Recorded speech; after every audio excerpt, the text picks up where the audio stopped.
ધરતી પર પાછા આપણા લોક લાડીલા ધારાસભ્ય અને આદિવાસી સમાજનો ટાઈગર કેતન વસાવા હાજર થયા છે। આજે પાછે બીજેપી વિચારશે કે અમે હવે પાછા શું કરીએ। આપણા જ 8 તારીખે બીજેપી વાળાએ ગભરાઈને એક ભજન ટોળી ભજન મંડળીનું કાર્યક્રમ કવાડ ખાતે રાખ્યું હતું, જોયું તું? અહીંયાના તો હતા ની ખબર ની કાકાના બોલાયેલા 200 આપીને, ખબર ને? કેબિનેટ મંત્રી આયા શું કે અમે હાઇડ્રો પ્રોજેક્ટ નહીં ચાલવા દેવાના, આવા ડુંગરનો પ્રોજેક્ટ નહીં ચાલવા દેવાના। પણ હું એમને એક વાત કહું છું, झूठ बोले कौआ काटे, काले कौए से डरियो। तो आ मंत्री તમને છૂટું બોલવા આવે છે, ચૂંટણી આવે છે એટલે એમના વોટ તોડવાના છે। તો શું કે આદિવાસી બોલી પ્રજા છે, તો આદિવાસી સમાજને કેવી રીતે આપણે રાખીએ, એમને છૂટું બોલીએ। એ લોકો ઉદ્યોગપતિ જોડે જે પ્રોજેક્ટો કરવા માંગે છે એ પ્રોજેક્ટો અમે અહીંયા આવીને ખોટું બોલીશું। બસ ખુરશી હાલ તમે આદિવાસી સમાજ એ અમારું માનશે।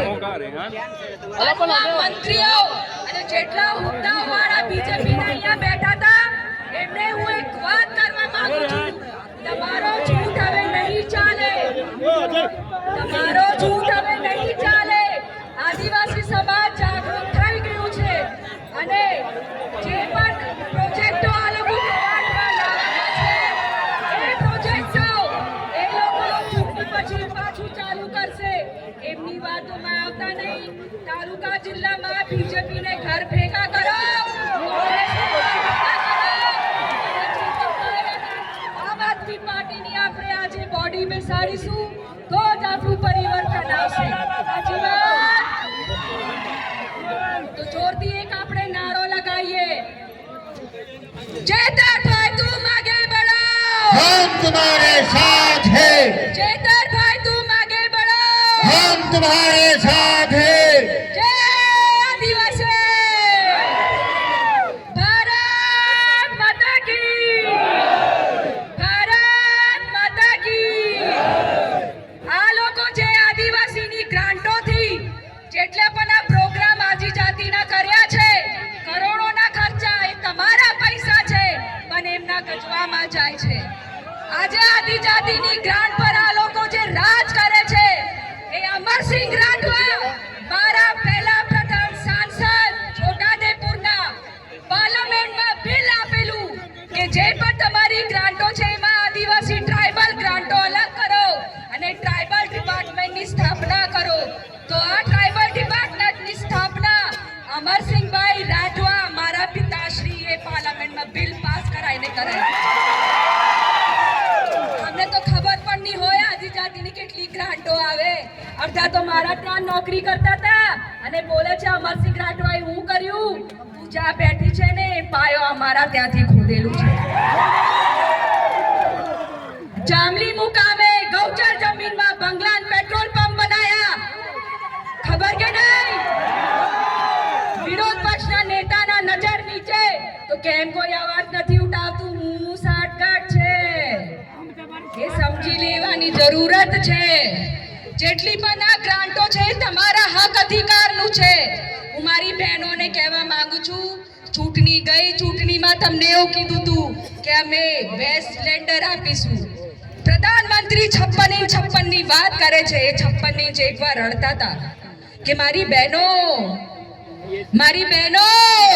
તમે જે ચૂલો સળગાવો છો એ ચૂલામાંથી જે આંસુ નીકળે, ધુમાડો નીકળે છે, એ ધુમાડામાંથી જે આંસુ નીકળે છે એમનું હૃદય કાપી જાય છે। ચૂંટણી જીતી ગયા, ગેસની બાટલની હવે વાત નહીં, હવે ક્યાં ગયું ગેસનું બાટલ? મળે છે, સબસિડી મળે છે। હું મારી બહેનોને પૂછવા માંગુ છું, ઘરમાં ઝઘડા ખાલ્યા કે નહીં? હું મારા યુવાનોને પૂછવા માંગુ છું, કેટલા યુવાનો જાય છે અને કેટલા યુવાનોને કોલેજથી કાઢી નાખ્યું. કેટલા યુવાનોને કોલેજથી કાઢી નાખ્યું. આમાં શરમાવાની વાત નથી.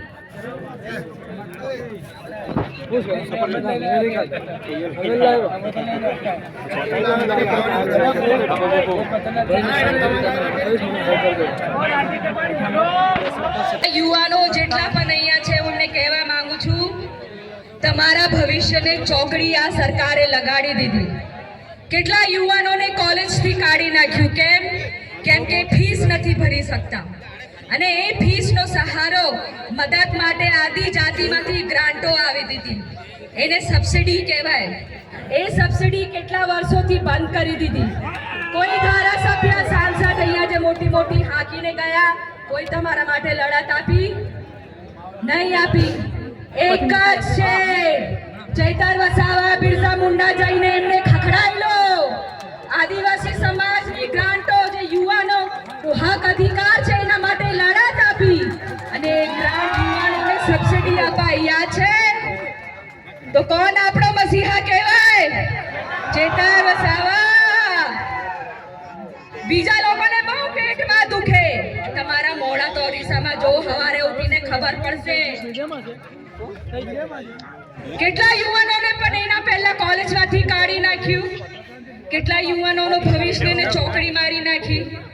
એક તરફ તો રોજગારી નથી, ભણતર પૂરા કર્યા, ભણવાનું પૂરા ના કરો, કોલેજમાં કંપનીમાં નોકરી મળે ના મળે તો તમે શું કરો? મહેનત મજૂરી. હવે મહેનત મજૂરીમાં પણ મનરેગાનું કૌભાંડ આ લોકોએ કરોડો ખાઈ ગયા. હવે તો નામ પણ બદલી. એમને એવું લાગે છે કે મનરેગાનું નામ બદલો તો એમના કૌભાંડો હંતાઈ જાય છે. ખબર નહીં કઈથી હોતા ફરે છે નામ.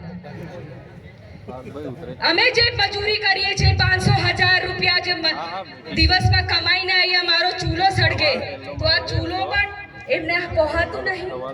એ કેમ અમારી ગ્રાન્ટો પાછળ પડેલા છે? હું મારા યુવાનો તમને કહેવા માંગુ છું, તમારું ભવિષ્ય તમને હાંચવાનું છે. જે કરવા વાળા હતા કરી ગયા.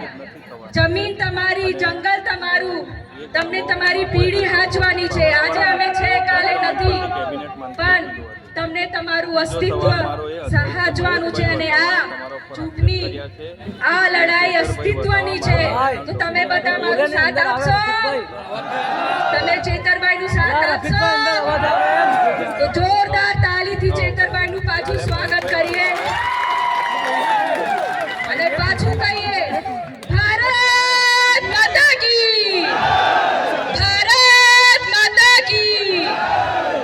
ખૂબ ખૂબ ધન્યવાદ. ખૂબ સરસ.